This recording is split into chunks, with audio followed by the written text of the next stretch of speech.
back in um, April, I think it was, set a goal to reduce youth and young adult homelessness, or our active number of young people experiencing homelessness, by 40%.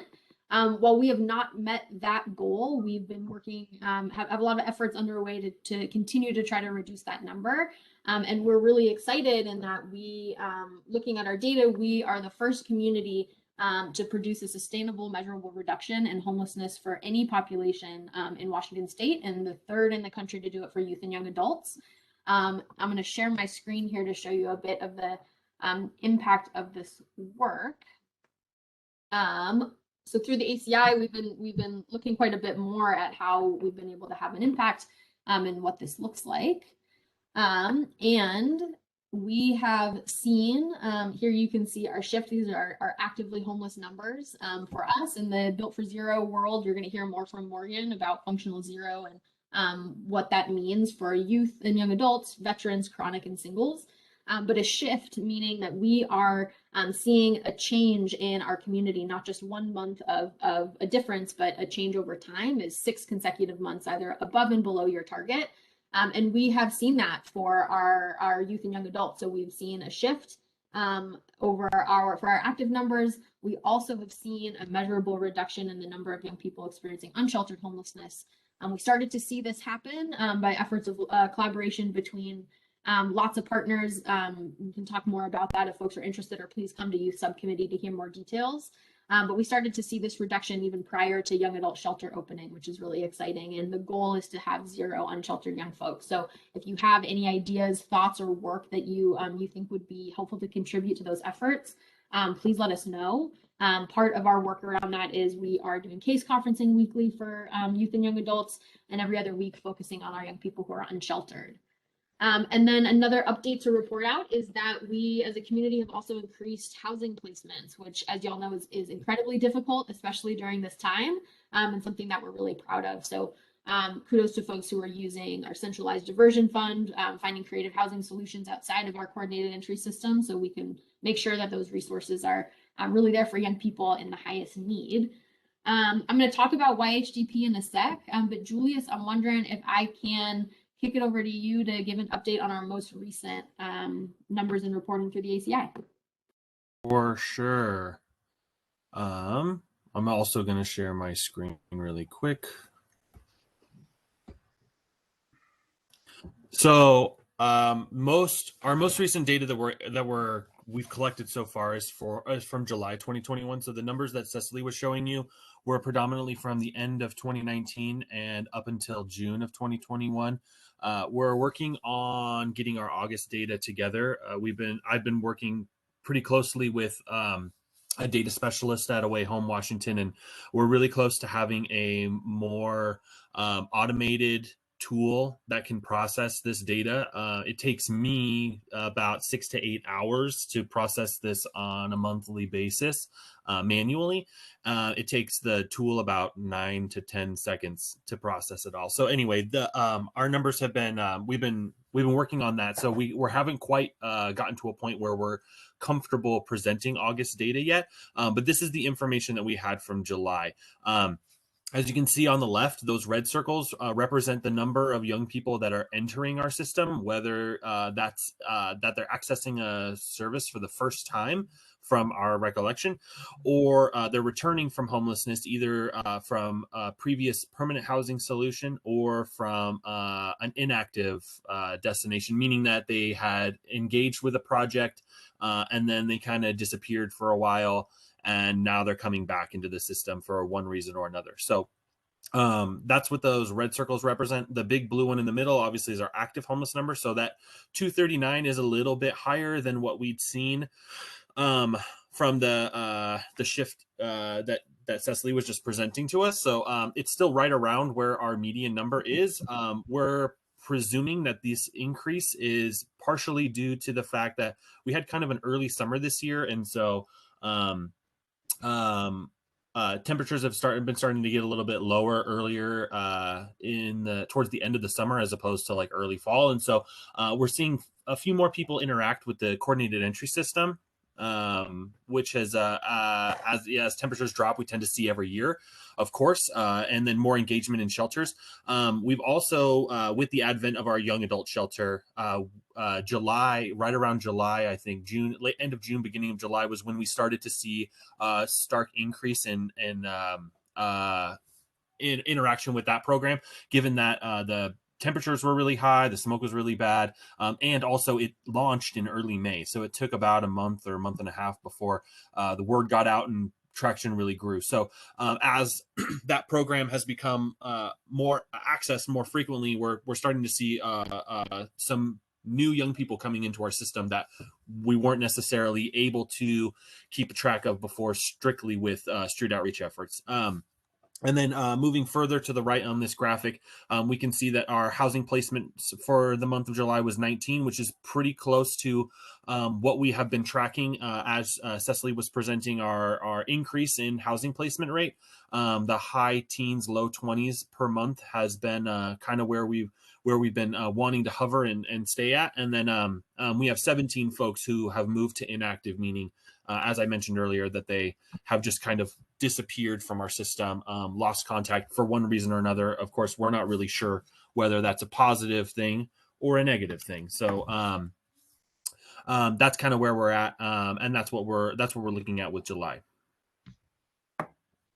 Awesome. Thank you, Julius. And as you can see here, this is the data and kind of the work that we're doing in the ACI every month. What we do with this information is we come together every 2 weeks as a core team and identify areas where we can work together to reduce specific targets within that. So you heard me mention our actively homeless goal. We are meeting, the Anchor Community Initiative has our next 6-month learning session. We meet every 6 months to reflect on initiative goals and set our next strategic plan. So we are meeting again for our next ACI learning session, October 27th and 28th. We would love representation from the COC board in that planning session. So the COC board is involved in setting those initiative goals and understanding what the ACI core team and our young people, our youth advisory board. So shout out to Lindsay and our youth and young adult leaders who've been doing a lot of work in this area. Would love to have members of this board represented so you know what we're doing and how to potentially get involved. To transition a little bit into the exciting things that are coming ahead, Spokane City and County was selected as one of 33 YHDP communities, which is a really exciting and monumental thing for our community. We have applied 3 times before in the past for YHDP and have not been selected as a community. But we have now been selected. I don't have the award amount directly in front of me, but it was just increased actually. So we are going to be receiving around $2.75 million in the reward, bringing into our community specifically to do this work around youth and young adult homelessness. So a really tremendous opportunity. There were about 100 applicants and we were the only community in Washington State selected. So a lot of work ahead for the youth subcommittee, the ACI core team, and this board as well. We're hoping to have your involvement and support as we figure out what to do with those dollars, and certainly knowing the capacity issues of the city, hoping to really lean on the expertise of this group and in support so we can get those dollars out. And youth and young adult homelessness, it certainly seems more possible with YHDP resources coming in. So Cecily, I know, we lost capacity with Matt leaving the city, and I just know how valuable him, Julius, everybody on the ACI team has been. But I want to thank you as well, very specifically. I know you made an announcement as well yesterday. But you can tell everybody in just a second, but I just want to express how impressive you are and how sad I am that you're moving on to a new position. But I want to congratulate you as well, because you deserve to keep moving up in the world. Thank you so much. Thank you so much, Ben. I really appreciate that. And for those who haven't seen the announcement, I accepted a position at Away Home Washington as an Anchor Community Initiative coaching and improvement manager. So I am very sad to be leaving this work with you all. It's been a pleasure and a privilege, and also really, really excited and glad that I'm not going far. I'm still going to be based out of Spokane, and we'll be coaching communities across the state in this work, and also still working very closely with with this community. I've told a few of y'all, but you're gonna have to work really hard to kick me out of these meetings. So you'll see me again, and please let me know how I can be and assist in the transition. Thank you, Cecily.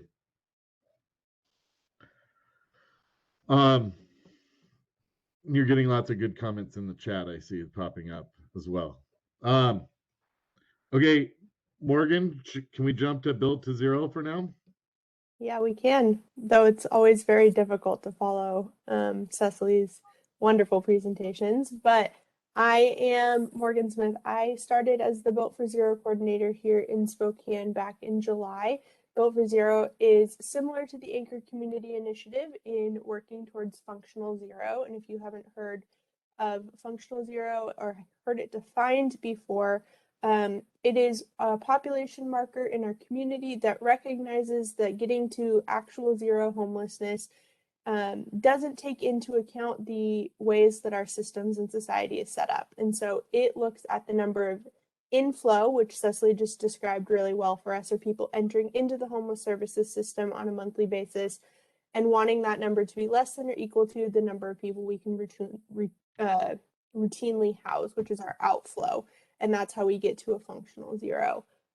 Built for Zero is specifically working on veteran and chronic singles, hoping to expand to all singles homelessness here in Spokane for the next number of years. We're a little bit further ahead, and so I do have some veteran data that I can share. It's not quite as fun or visually appealing as the dashboard, but I will share here both the chronic and the overall veterans data. So as you can see from February of last year within this data, we are at an increase, but if we look back at all of our data, which is not on this sheet, I'm sorry, but we are actually at a decrease in veteran homelessness from this time last year. So we're moving from 111 veterans that were homeless in August as of last year to 100 veterans who are homeless in August of this year, which, yes, it's 11 people, but that is a measurable reduction within our system. And the veterans have implemented only a few of our targeted kind of case management and case conferencing efforts that we are seeing from the Built for Zero community. With the singles, we are not quite as far ahead as the other groups, and so we are still working on creating that by name list. Debbie Cato and I are working really closely with Community Solutions to get their data experts in helping us create a by name list, and we're really hoping to have one kind of at least in the testing stages by the end of the year, which is moving a lot faster than most by name lists have been created in this community. So we're using the expertise and the knowledge that has been gained from the veterans and the Anchor Community Initiative to really move our singles faster towards having quality data so that we can move forward in reducing homelessness. For our singles, we're also working on a couple different projects. We have case conferencing started, which case conferencing for singles. Currently, singles are the only population that we're not doing case conferencing for, and so that will be starting the second week of October for CMIS participating agencies, which is really exciting, and it will be headed by Amy Johnson and myself, really being informed by the community and what providers are looking for. And then with the help of Jasmine from SNAP, who I believe is on this call as well, we will be launching the Centralized Diversion Fund for Adults and Veterans here in the coming months, which will also give us a significant amount of money for flexible diversion opportunities because we've seen such great success with that in the youth world. So it will be very similar to the youth one, but for our veterans and singles. So yeah, it's great to be in this position and start to kind of move these two populations forward and follow in some of the great work that ACI has done and also partner with them in moving forward in new ways.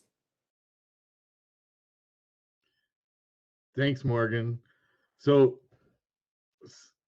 I'm gonna just kind of, Cecily and Morgan, you both mentioned making progress, and you both talked about by name lists being really important in case management. So I just want the board to pay attention to that as we look at shifting funds eventually and looking at programs. And if people aren't spending down funds, and maybe the housing crisis never gets fixed, and so rapid rehousing dollars can never be spent, and so then we need to be looking at things like CMIS, and how do we support the work that the subcommittees are doing with case management so that they have enough data support in order to implement the individual solutions that everybody needs. Because case managing the individual, and I'm just regurgitating what I've heard, but and Cecily and Morgan disagree with me, and Julius disagree with me on anything I say,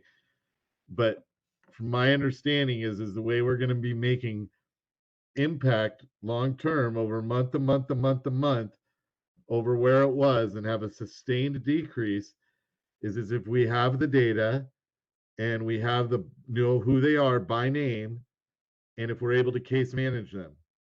And that's very labor intensive, but also very individualized, which we know that's what everybody's an individual and they need individual services.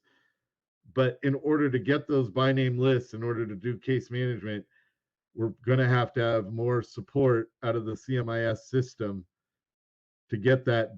And we can't have Julius spending 8 hours a day producing a report that a computer can report out and regurgitate that data in 10 seconds.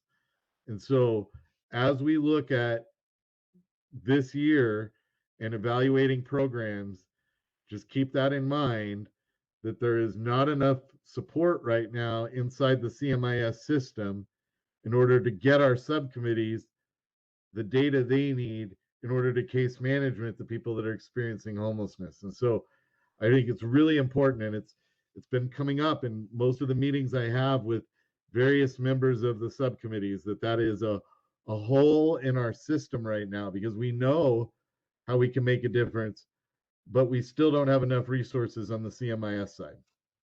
Yeah, Ben, if I can add something that Cecily and I were talking about actually earlier today, is we say that this approach is data driven, not just because we use data every day to make these changes and measure how things are working in our community, but there's data from across the country and across the world of how this is working and making measurable impacts in different communities. So in both ways, data is incredibly important and is really the backbone of being able to do functional zero work. Yeah, this is a move towards a solution.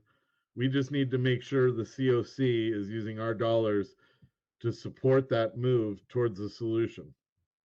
And I just would echo and encourage the COC and the board to be working with the Built for Zero and ACI and the subcommittees. These positions and groups are primed to be providing feedback in live time along with data of what interventions are working and where we have an opportunity to be very responsive to the needs of our most vulnerable community members. I think things like the centralized diversion fund, case conferencing, and as y'all are naming, having added CMIS capacity to be quick in our understanding of data, but also nimble in our ability to request and look at what is actually happening in our community feels very urgent, and it's right in front of us. So please let us know what information you need. These initiatives in this body of work is sitting in the community already going and really ready to take off. So please reach out to Morgan and I with any questions or interest. And so it's a great transition. I want to thank both Cecily, Julius, but Morgan especially. I really appreciate your time lately, Morgan. You bring a lot to the table, and it's really exciting to have it, but we just need to make sure and support the work that you're doing. And which goes to my next kind of, it's a jumbled mess, but one, you got sent out new calendar appointments for the rest of the year. And I don't know if you all noticed or not, but for the first 7 meetings of the year that I've run as chair, we have had to cut people off, not gotten to our agendas.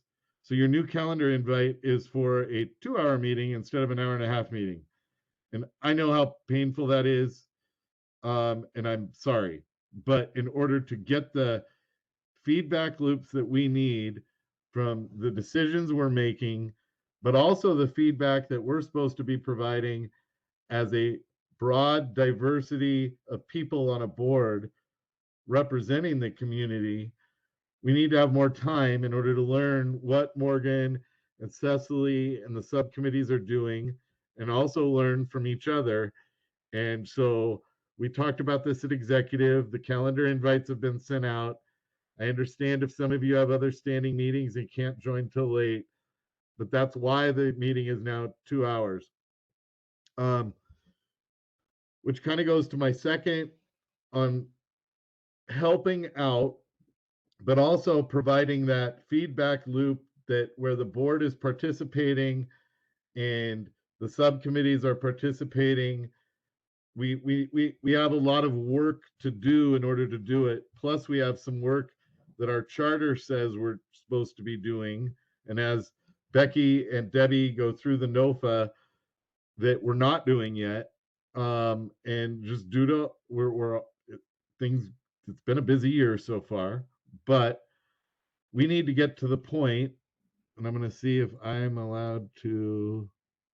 I'm going to go find. Let me try to. I'm going to try to share.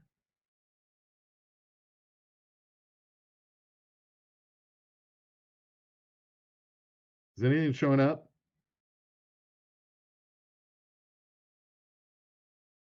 Not yet. God dang it. And it's not letting me.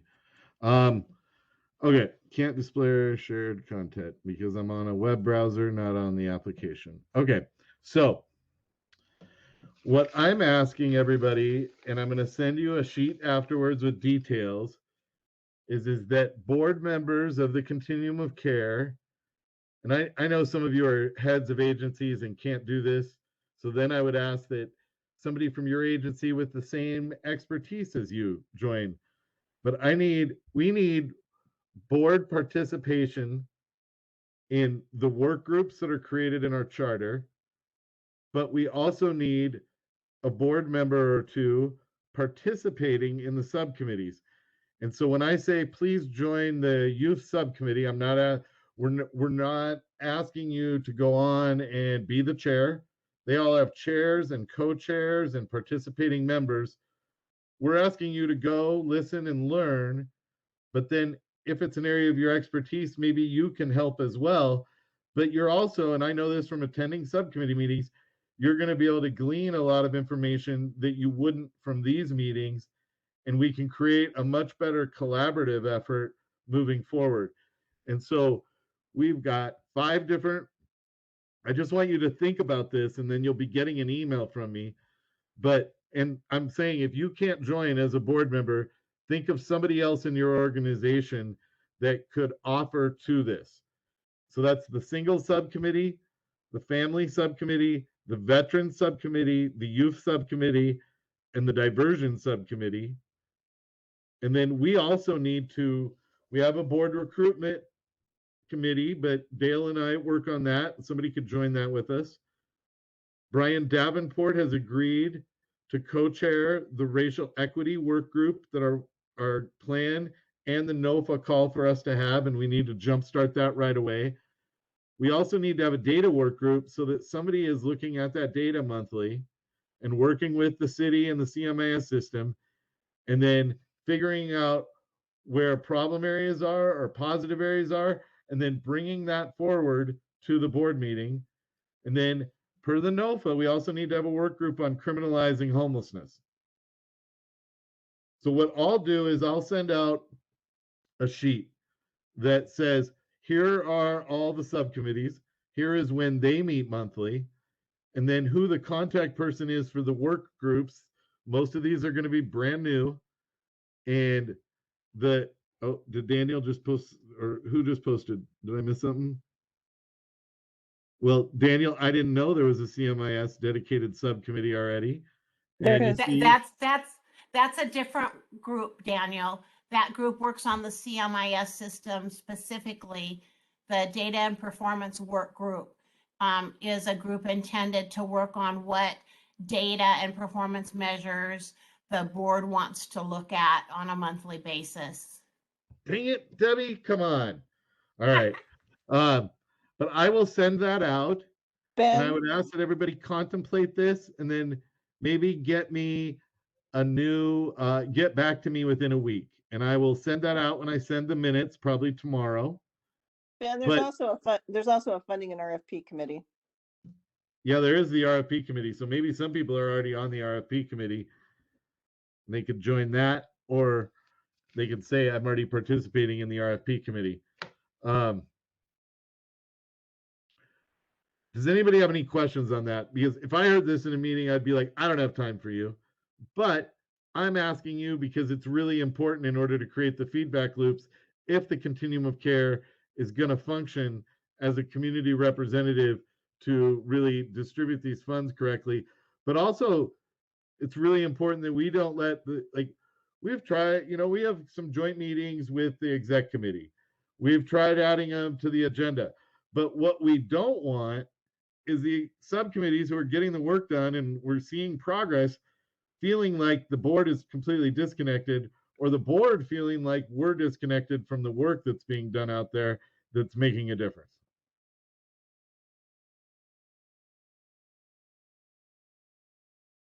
Am I coming across like a jerk? Ben, this is Andre from United Way. I do support, and just kind of reading about other COCs around community, there are COCs that do require board members to be part. And I think that's a reasonable ask folks to consider, and especially if that can be extended maybe to staff. But I think it is important to also respect the work of folks who are on these subcommittees and to have that listening posture.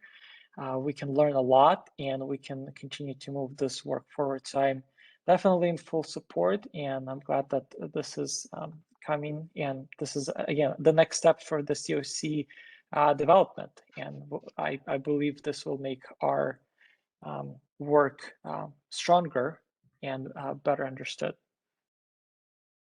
Thank you, Andre. I appreciate that. Okay, everybody can expect to get a sheet with me with the minutes. I'm hoping by tomorrow, and it'll have all the times of the other ones and then contacts for myself.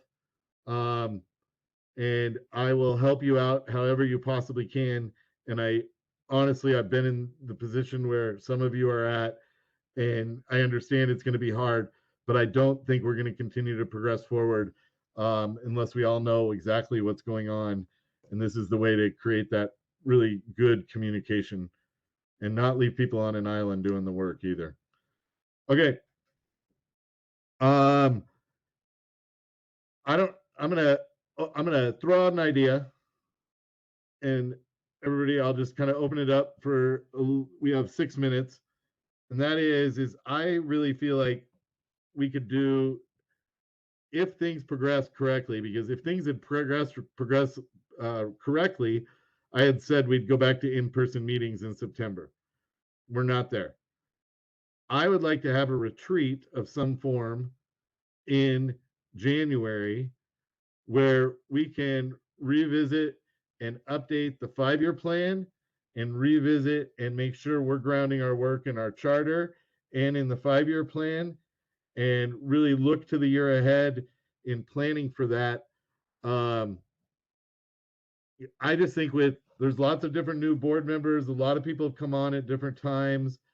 We've got a lot of really great work happening in the subcommittees, and I'd like to send a poll out now so we can get it on our calendars.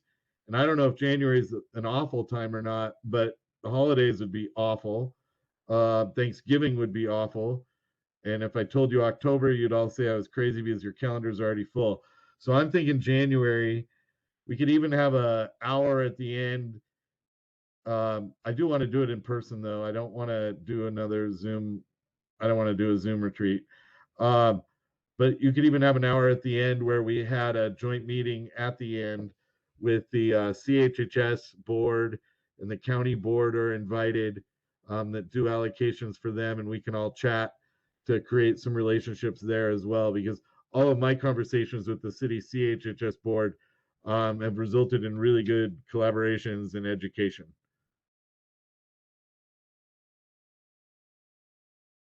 Any thoughts on that? I see a hand up. I see a thumbs up. Do I got any? We're okay? All right with that idea? All right. Okay. And I don't think I missed anything, but before I hand it over to Becky, I will send out minutes and I'll send out the list so we can all sign up. I appreciate everybody's time every month and appreciate all of you doing just such great work out in the community.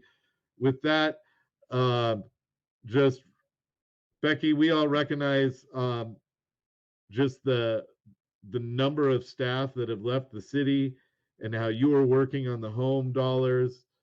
That was your project, your area, and you've been thrown into the NOFA.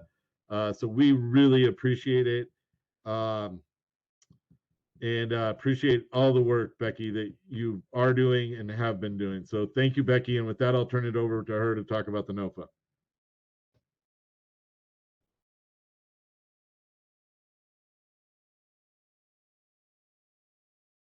Uh-oh. Do we lose Becky? I see her name.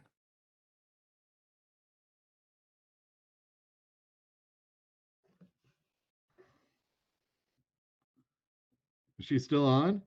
Yes, she's muted though. Are you trying to talk, Becky, and we can't hear you? Sorry about that. The PowerPoint wouldn't let me exit so I could unmute myself. Like, PowerPoint, don't give me a hard time already. I'm not even started yet. So let me see here. Turn my video on so you can see me. Then I will need to. One second, I apologize. I had to end up closing PowerPoint.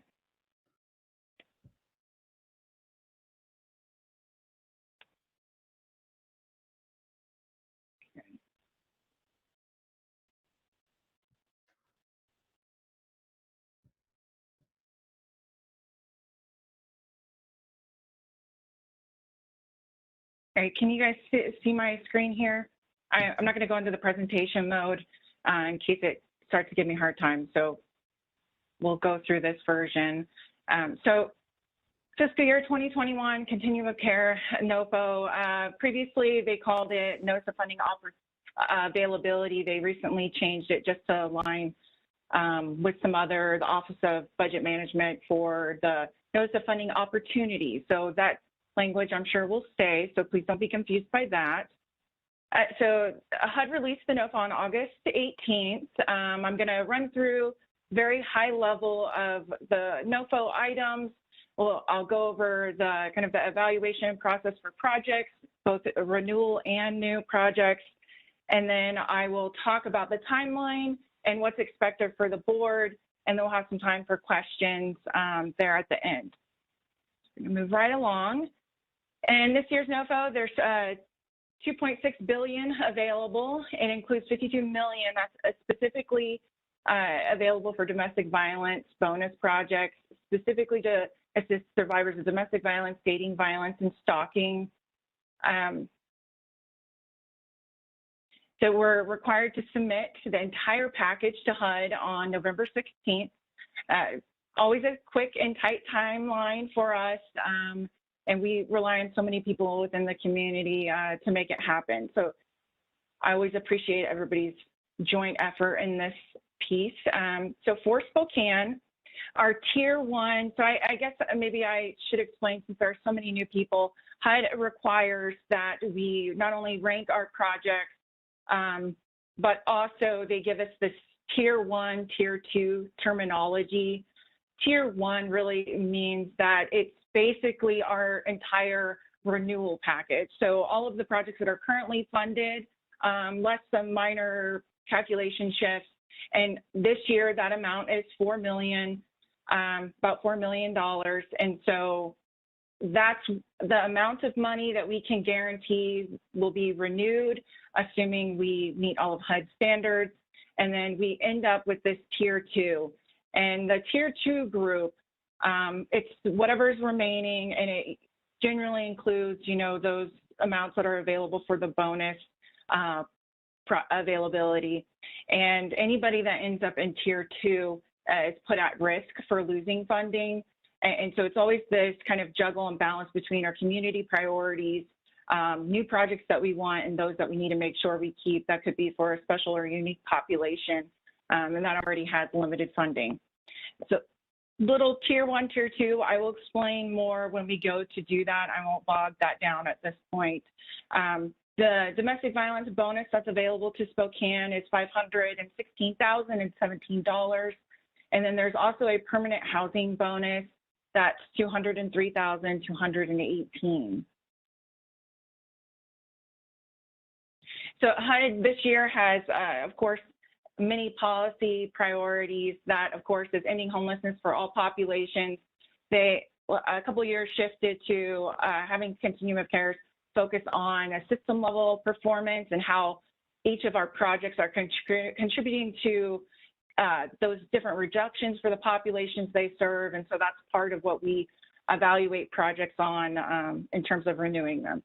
Secondly, is a housing first approach. Our community has always committed to housing first under the continuum of care program. And so that means that we are doing trauma informed care. We are prioritizing placement for folks based on, you know, their different barriers, and that could be things like length of time homeless, and we have to consider those items, and then we do some other prioritization for some other groups. But we're also expected to engage landlords and property owners, and that's really, by doing that work, helps us spend that rapid rehousing dollars, that rental assistance funding. So it's extremely important that we continue to leverage those relationships, and many of our PSH projects do that.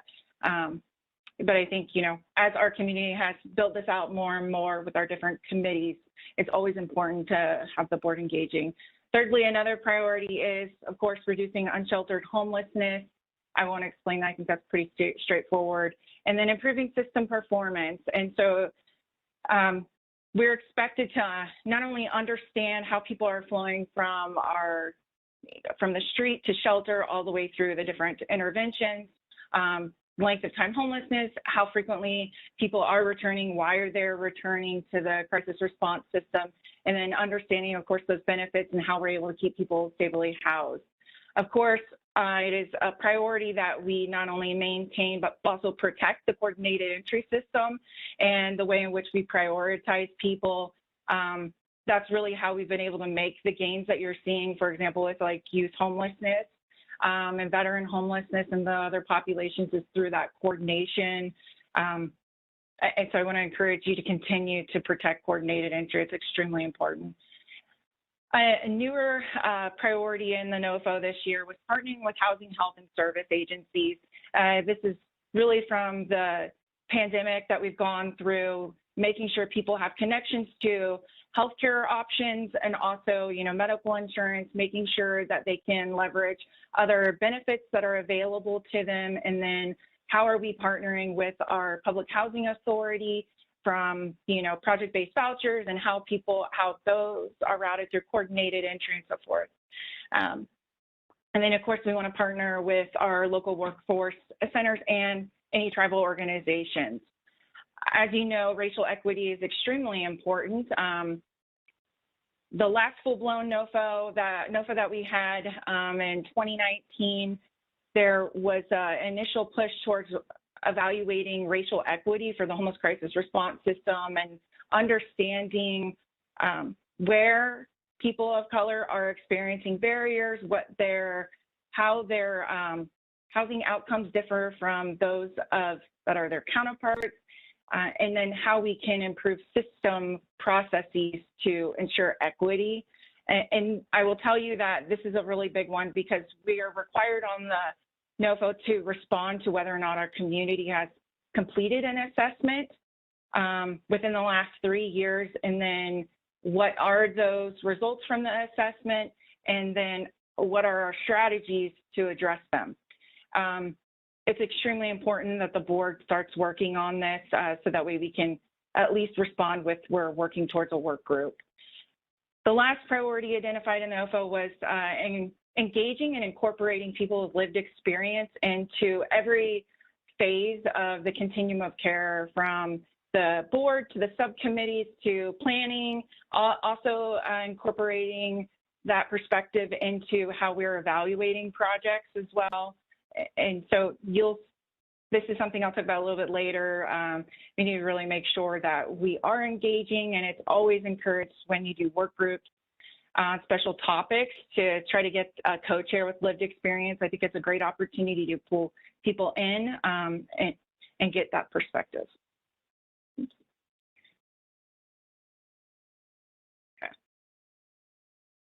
So again, this year, projects have the ability to leverage what's called Dedicated Plus for permanent supportive housing.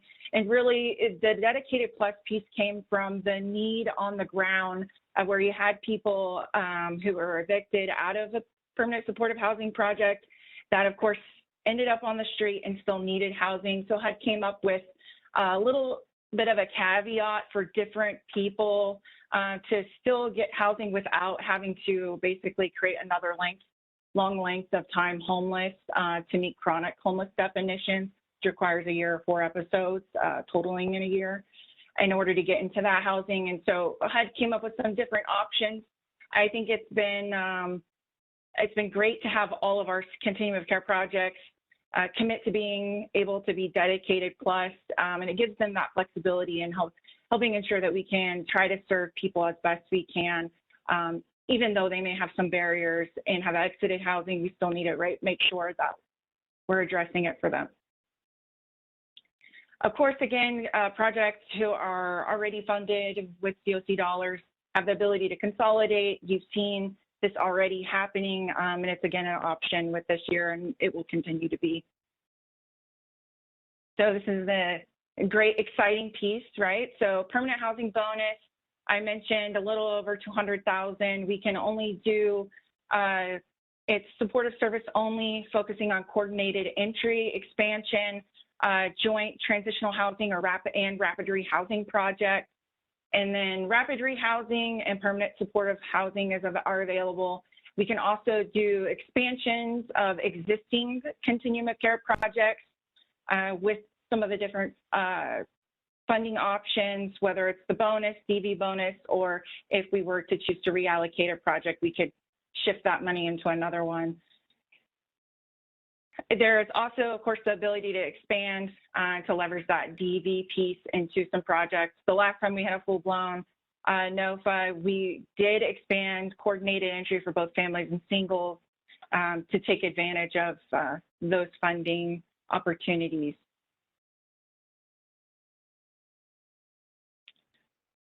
So for new projects under that DV bonus, as I mentioned earlier, it's $516,000 that's available to specifically serve survivors of domestic violence, dating violence, or stalking. The eligible options there are rapid rehousing, the joint transitional housing, rapid rehousing, and then also that supportive service only coordinated entry piece.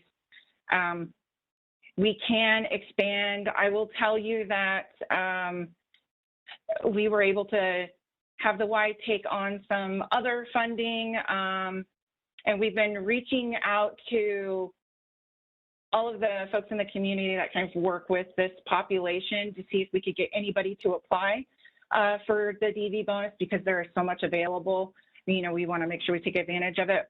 At this point, we don't have anybody that has indicated that they will apply under this. So I encourage all of you, if you have connections or know of any agencies that could potentially leverage any of the dollars, we would want them to apply. It is important to point out that because HUD no longer allows us to have supportive service only projects, so we think of projects like Women's Hearth, where it's just service dollars, HUD doesn't allow that type anymore.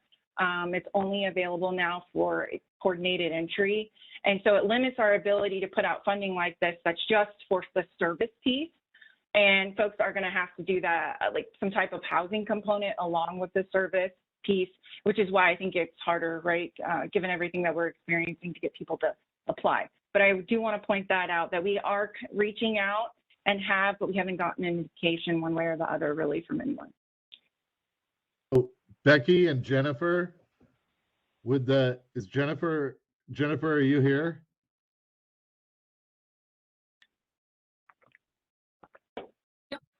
Me? So Yeah.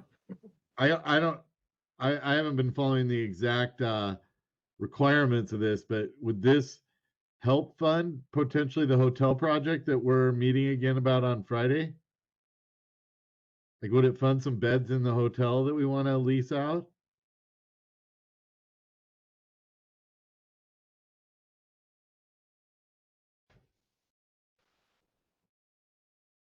Sorry, Jen, I was waiting for you to respond there about your interest. I don't think we can hear you if you are. I don't know. They'd have to meet rapid rehousing guidelines. But here's the thing.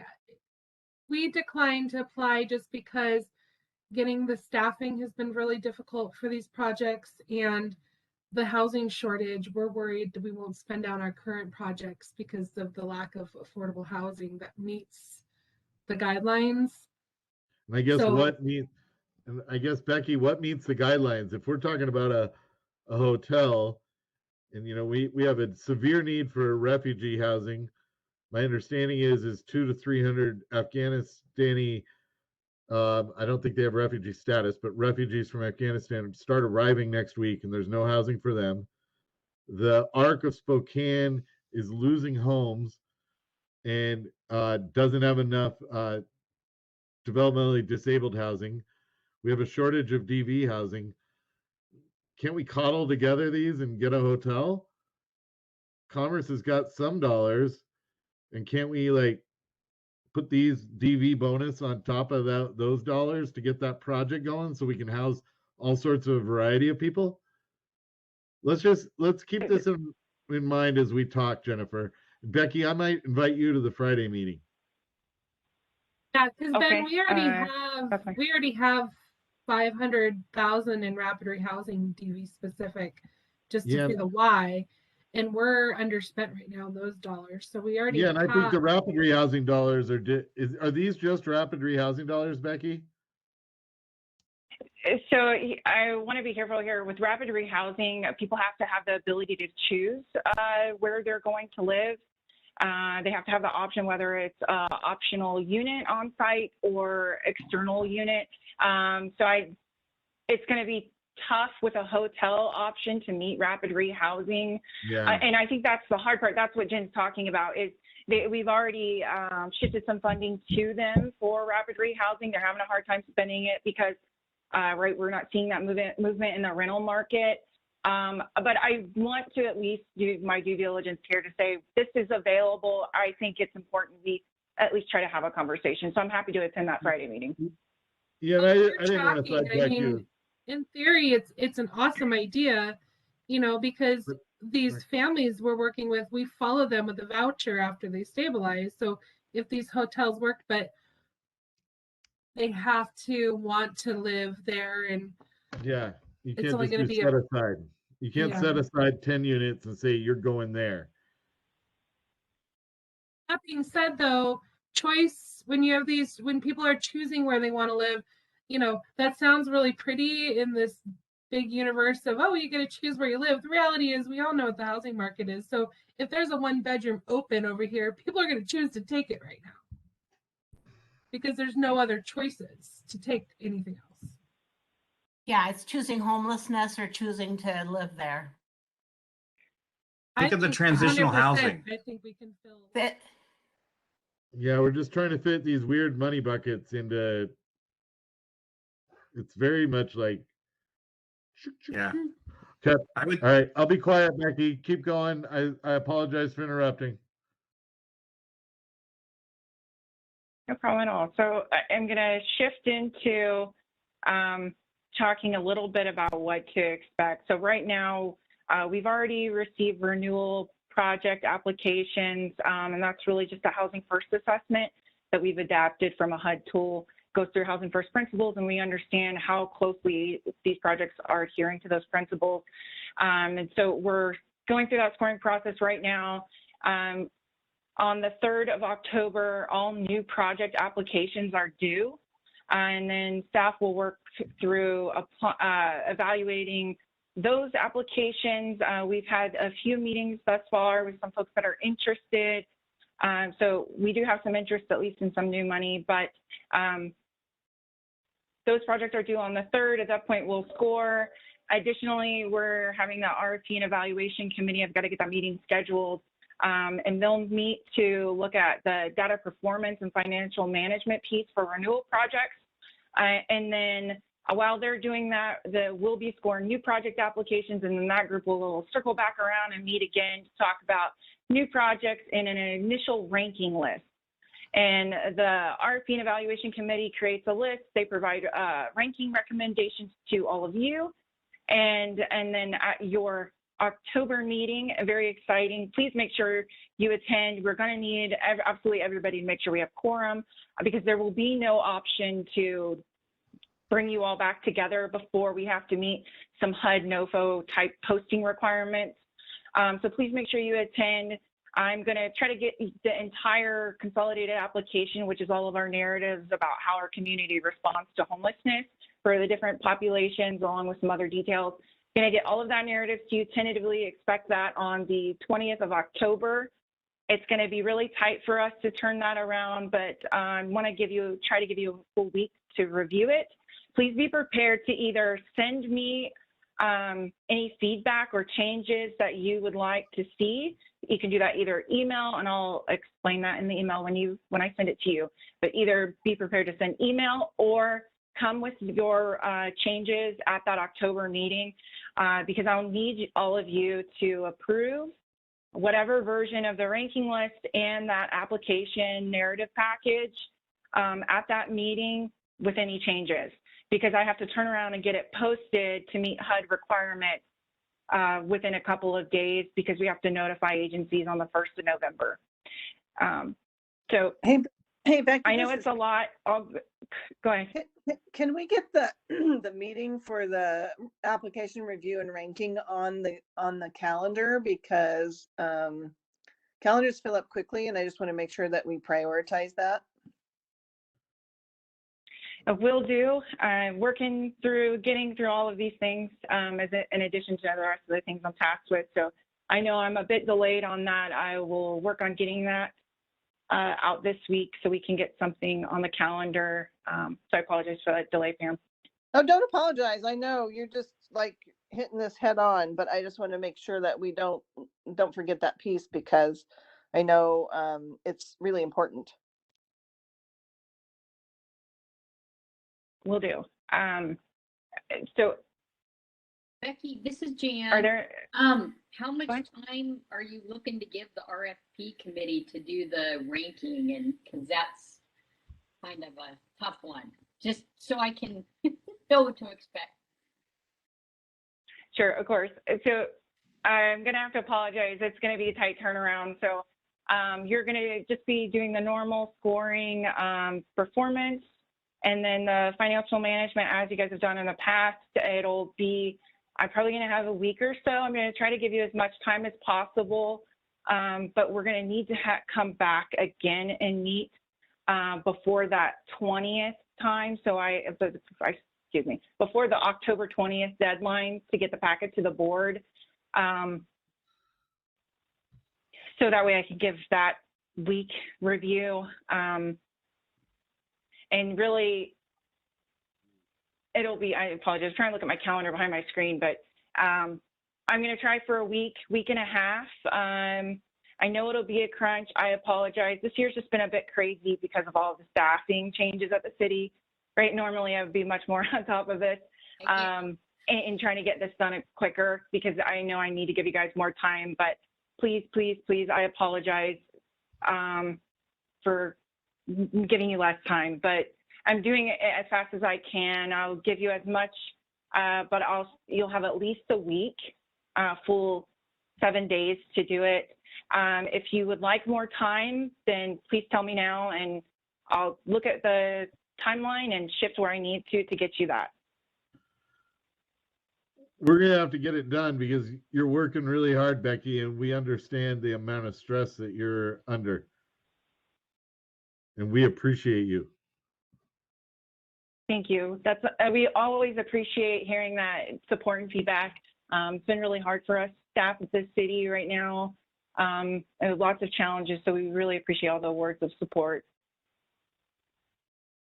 So I'm going to move on here. Talked about renewal projects, new projects. And so one thing I want to point out is we started this the last NOFA we did, but we had new projects present to the COC stakeholder community. We're intending to do that on the 14th of October, which is part of what's driving this timeline as well. We're working, Debbie and I are working with Kirsten Davis at the city to develop communication around this meeting, the intent. Barry, I'm glad you're on this meeting as well. We're going to send something out on the Homeless Coalition listserv to invite people to join this virtual meeting. It will just be presentation, and then we will have a survey for people to complete that will help us understand what our community's priorities are, especially when we're talking about these projects. We're still working on development. Because I do think it's important that we have a little bit of precursor information for people who may be less familiar with COC and all of the things that, right, we're going to be talking about with this portion. So board members, I would love to have you attend. It's the 14th of October, 2 p.m. Please attend if you can. I think that will help you when we get to that meeting in October at the end of the month, so you can have a little understanding of those projects for ranking purposes. So please, if you can attend, it really would like you to. It's important to have that perspective, as well as those of you that are on the RFP evaluation committee. We want you to attend as well. So the board, like I mentioned, anticipate October 20th getting that package. Please read. If you have questions, just send me emails, call me, whatever you need, let me know. I will respond as quick as I can. And then November 16th is our deadline to get the entire thing ready to go and into HUD. It will be a big list, but I'm confident we can do it again this year. And I want to show you, for those of you that are new, please don't be terrified by this. This is an example of a previous final ranking list. HUD calls it the priority list. They expect us to put those that our community deems the most important towards the top, right? Also taking into consideration performance and how we're evaluating. We keep it blind, and this is what the list looks like. So you will be able to see their scores for that performance piece that the RFP and evaluation committee will come up with. The application checklist score, that's that housing first piece that city staff evaluates, and we average our scores to come up with what you see there for ultimately a total score out of 100 points. And then you see here, there is this tier 1, tier 2. This is that line I was talking about. And those that are in tier 2 end up being at risk. You can see that we had some interest in a new project, but right, we had to prioritize some other things based on limitations we had in our community with other funding sources. So this is what we're shooting for. This will be the end product, in addition, of course, to the narrative that you'll be tasked with at that October meeting. Are there any questions?